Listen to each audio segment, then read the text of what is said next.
வணக்கம். வாத்தியார் எம்ஜிஆர் என்ற நமது யூடியூப் சேனல் மூலமாக தமிழ் மொழிகாக்க உயிர் நீத்த மொழிப்போர் தியாகிகள் தினம் ஜனவரி 25 அன்று அனைத்திந்திய அண்ணா திராவிட முன்னேற்றக் கழகத்தின் சார்பில் ஒவ்வொரு ஆண்டும் வீர வணக்க நாளாக கடைபிடிக்கப்பட்டு வருகிறது. முதல் பாகத்தில் 1938 முதல் 1940 வரை நடந்த ஹிந்தி திணிப்புக்கு எதிரான போராட்டங்கள் குறித்தும் அதன் தொடர்பான நிகழ்வுகள் குறித்து பதிவிட்டிருந்தேன். இதில் தற்போது நாடு சுதந்திரம் அடைந்த 1947 ஆகஸ்ட் 15, அதற்கு பிறகு 1948 சுதந்திர இந்தியாவில் ஹிந்தியை திணிக்கின்ற முயற்சியை, வேலையை அன்றைய மத்திய அரசு கையில் எடுக்க ஆரம்பித்தது. ஹிந்தி பேசாத மாநிலங்கள் வெகுண்டி இழந்து அதை கண்டு அதிர்ச்சியுற்ற காங்கிரஸ், குறிப்பாக தமிழ்நாட்டிலே ஏற்பட்ட அந்த எதிர்ப்பை கண்டு அஞ்சி 1950 ஆண்டு ஹிந்தி திணிப்பை திரும்ப பெற்றார்கள். அப்பொழுது நம் சுதந்திர இந்தியாவிற்கான அரசியலமைப்பு சட்டத்தை உருவாக்குகின்ற பணிகள் தீவிரமாக நடைபெற்று வந்த பொழுது ஹிந்தியை தேசிய மொழி என்று அறிவிக்க வேண்டும் என்று இந்த இந்திய அரசியலமைப்பு சட்டத்தை உருவாக்கிய அந்த நிபுணர்கள், வல்லுநர்கள் குழுவிலே ஒரு சாராரும், ஆனால் அந்த குழுவிலே இடம்பெற்றிருந்த தமிழர்களும் வங்கத்தைச் சேர்ந்தவர்களும் அதற்கு எதிர் நிலைப்பாட்டை எடுத்ததால் ஆட்சி மொழி என்ற ஒரு மொழி அறிவிக்கப்படாமலே ஹிந்தியும் ஆங்கிலமும் அலுவல் மொழியாக தொடரும் 15 ஆண்டு காலத்திற்கு, ஆங்கிலம் மட்டும் 15 ஆண்டு காலத்திற்கு அலுவல் மொழியாக தொடரும். ஹிந்தி பேசாத மாநிலத்தைச் சேர்ந்த மக்கள் ஹிந்தியை கற்றுக்கொள்வதற்கு அவர்களுக்கு ஒரு வாய்ப்பளிக்க வேண்டும் என்கின்ற அடிப்படையில் என்று கூறி 1950 முதல் 1965 ஜனவரி 26 வரை என்ற ஒரு காலத்தை நிர்ணயம் செய்தார்கள் காங்கிரஸைச் சேர்ந்த அன்றைய பிரதமர் ஜவஹர்லால் நேரு உள்ளிட்டோர். ஆனால் 1963 அலுவல் மொழி சட்டத்தில் திருத்தத்தை கொண்டு வர வேண்டும் என்கிற நிலை ஏற்பட்டது. ஹிந்தி பேசாத மாநிலங்கள், குறிப்பாக தமிழ்நாடு, வங்காளம் மற்றும் பஞ்சாப் போன்ற மாநிலங்களில் கடும் எதிர்ப்பு நிலவியதால், ஹிந்தி மொழியை ஏற்க மறுத்ததால் ஒரு திருத்தம், சட்ட திருத்தம் கொண்டு வந்தார்கள். அந்த சட்ட திருத்தத்தில் த இங்கிலீஷ் லாங்குவேஜ் மே என்று ஒரு வாசகத்தை சேர்க்கப்பட்டது ஜவஹர்லால் நேரு அவர்களுடைய அமைச்சரவை. அப்பொழுது நாடாளுமன்றத்தினுடைய ராஜ்யசபா உறுப்பினராக இருந்த மரியாதைக்குரிய பேரறிஞர் பெருந்தகை அண்ணா அவர்கள் த இங்கிலீஷ் லாங்குவேஜ் மே என்பதை த இங்கிலீஷ் லாங்குவேஜ் ஷேல் என்று மாற்ற வேண்டும் என்ற கோரிக்கை வைத்தார்.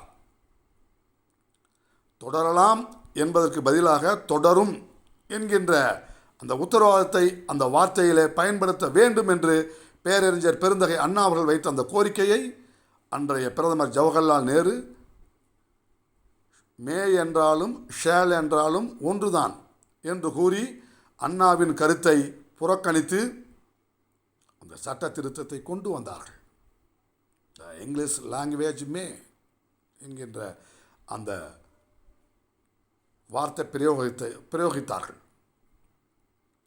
ஜவஹர்லால் நேரு அவருடைய மறைவுக்கு பிறகு இந்திய திருநாட்டின் பிரதமராக வந்த லால் பகதூர் சாஸ்திரி அவர்கள் ஹிந்தியை தேசிய மொழியாக அறிவித்தே தீர வேண்டும் என்பதிலே தீவிரமாக இருந்தார். அப்பொழுது 1964 ஆண்டு மார்ச் மாதம் நம் தமிழ்நாட்டின் முதலமைச்சராக இருந்த பக்தவச்சலம் அவர்கள் தமிழ்நாட்டிலே மும்மொழிதான், 3 மொழிகள் கட்டாயம் என்கின்ற அளவில் மும்மொழி கொள்கையை கொண்டு வந்தார். ஆங்கிலம், ஹிந்தி, தமிழ் என்று மும்மொழி கொள்கையை அறிவித்தார். பேரறிஞர் பெருந்தகை அண்ணா அவர்கள் ஏற்க முடியாது, ஏற்க இயலாது, மும்மொழி என்பதை எக்காலத்திலும் ஏற்க மாட்டோம், இருமொழி கொள்கைதான் எங்கள் நிலைப்பாடு, அதில் நாங்கள் உறுதியாக இருக்கிறோம், அதில் எந்த மாற்று கருத்தும் இல்லை என்று பேரறிஞர் பெருந்தகை அண்ணா அவர்கள் முழங்கினார்கள். அப்பொழுது தமிழ்நாட்டிலே இருந்த இளைஞர்கள், மாணவர்கள் ஹிந்தி மொழிக்கு எதிராக ஒரு ஹிந்தி மொழி எதிர்ப்பு சங்கத்தை நிறுவி அதன் சார்பிலே ஜனவரி 17, 1965 திருச்சியில் ஒரு மாநாட்டை நடத்தினார்கள். ஹிந்தி மொழி திணிப்புக்கு எதிராக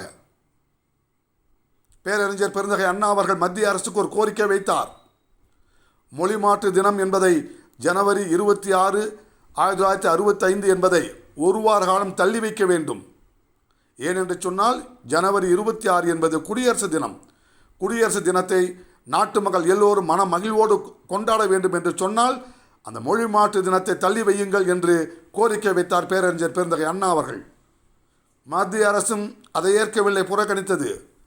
மாநில அரசு, காங்கிரஸ் அரசு, மத்தியிலும் மாநிலத்திலும் காங்கிரஸ் அரசுகள் ஹிந்தி திணிப்பில் தீவிரமாக இருந்ததால் நாடெங்கும் பற்றி எரிந்தது. பேரறிஞர் பெருந்தகை அண்ணா அவர்கள் துக்க தினமாக அறிவித்தார்கள் இந்திய குடியரசு தினத்தை. காரணம், மும்மொழி கொள்கையை திணித்ததால், ஏற்க மறுத்ததால் அதை துக்க தினமாக அறிவித்தார் பேரறிஞர் பெருந்தகை அண்ணா அவர்கள். இந்த காலகட்டத்தில் தான் தமிழ்நாடு முழுவதும், குறிப்பாக மதுரையில் ஹிந்தி எதிர்ப்பு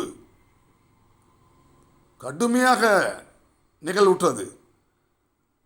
ஹிந்தியை எதிர்த்து, ஹிந்தி திணிப்பை எதிர்த்து தமிழகத்தில் இருந்த மாணவர்களும் இளைஞர்களும் கொந்தளிப்பான நிலையில் போராட்டங்களை முன்னெடுத்த பொழுது காங்கிரஸ் கட்சியும் காங்கிரஸ் ஆட்சியும் அந்த போராட்டங்களை தடுத்து விடலாம் என்று அதிகாரத்திலே, மமதையிலே, பல்வேறு நிகழ்வுகளிலே அவள் ஈடுபட்டார்கள். ஆனால் கொந்தளித்த நிகழ்வு மிகப்பெரிய பிரச்சனைகளை உருவாக்கிய காரணத்தினால் துணை இராணுவ படையை வரவழைத்தது அன்றைய காங்கிரஸ் அரசு. துப்பாக்கிச் சூடுகள் நடைபெற்றன. துப்பாக்கிச் சூடுகள் நடைபெற்ற பொழுது பலர் கொல்லப்பட்டனர். தாய்மொழியாம் தமிழ் மொழி காக்க குண்டடிப்பட்டனர், தடியடிப்பட்டனர், கண்ணீரும் இரத்தமும் பெருக்கெடுத்து ஓடியது. எந்த நிலையும் நான் ஹிந்தியை ஏற்க மாட்டோம் என்று முழங்கினார்கள் மாணவர்கள். அது அப்பொழுது ஜனவரி 25 திருச்சி கீழப்பழுவூரைச் சேர்ந்த சின்னசாமி என்பவர் தன் உடலை தீக்கிரையாக்கினார். ஜனவரி 26 சென்னையைச் சேர்ந்த அருமை சகோதரர், மரியாதைக்குரிய பெரியவர், சென்னை கோடம்பாக்கத்தைச் சேர்ந்த சிவலிங்கம் அவர்கள் ஜனவரி 27 அரங்கநாதன், முத்து, சாரங்கபாணி, வீரப்பன் ஆகியோர் தங்கள் உயிரை தீக்கி இரையாக்கினர். நாடெங்கும், தமிழ்நாடு முழுவதும் மாணவர்கள் தன்னெழுச்சியாக போராடியனர். பேரறிஞர் பெருந்தகை அண்ணா அவர்கள் கைது செய்யப்பட்டார்கள். ஆயிரக்கணக்கோர் சிறைப்பட்டனர். குண்டடிப்பட்டு மாண்டோர், தீக்கி இரையாக்கியோர் தங்கள் இன்னுயிரை, இப்படி 20க்கும் மேற்பட்டோர் பலர் தங்கள் இன்னுயிரை ஈந்தனர் என்று சொன்னால் ஹிந்தி திணிப்புக்கு எதிராக அந்த தியாகிகளுக்கு, அந்த தியாகசீலர்களுக்கு நாம் நன்றி செலுத்த வேண்டாமா? அப்பொழுது மத்திய அமைச்சரவையில் இருந்து அழகேசன் போன்றவர்கள் தங்கள் ராஜினாமா கடிதத்தை கொடுத்ததால் பணிந்த அன்றைய மத்திய அரசில் இருந்த பிரதமர் லால் பகதூர் சாஸ்திரி அவர்கள் பிப்ரவரி 11, 1965 ஜவஹர்லால் நேரு அவர்கள் உறுதி அளித்தது போல் ஹிந்தி பேசாத மாநில மக்கள் விரும்புகின்ற வரை ஹிந்தியை திணிக்க மாட்டோம், இருக்கின்ற நிலையை தொடரும் என்று அறிவித்ததால் போராட்டங்கள் காலவரையின்றி நிறுத்தப்பட்டன என்று சொன்னால் இந்த தமிழ் மொழி காக்க, நம் தாய்மொழியாம் தமிழ் மொழி காக்க உயிர் நீத்த அந்த ஒப்பற்ற தியாகிகளை நினைவு கூறுவதற்காகத்தான் ஜனவரி 25 அனைத்து இந்திய அண்ணா திராவிட முன்னேற்றக் கழகம் துவங்கப்பட்ட அக்டோபர் 17, 1972 முதல் ஆண்டுதோறும் தியாக சீலர்களை நாம் நினைவு கூர்ந்து அவர்களுக்காக நினைவஞ்சலி செலுத்துவதற்காகத்தான் மொழிப்போர் தியாகிகள் தினம் என்கின்ற தினத்திலே அவர்களுக்கு வீர வணக்கம் செலுத்துகிறோம் என்ற தகவலை இந்த தலைமுறையும் தெரிந்து கொள்ள வேண்டும் என்பதற்காக இந்த காணொலியை பதிவு செய்கிறேன். வாழ்க தமிழ், வெல்லட்டும் தமிழ் என்று கூறி விடைபெறுகிறேன். நன்றி, வணக்கம், வாழ்க வளமுடன்.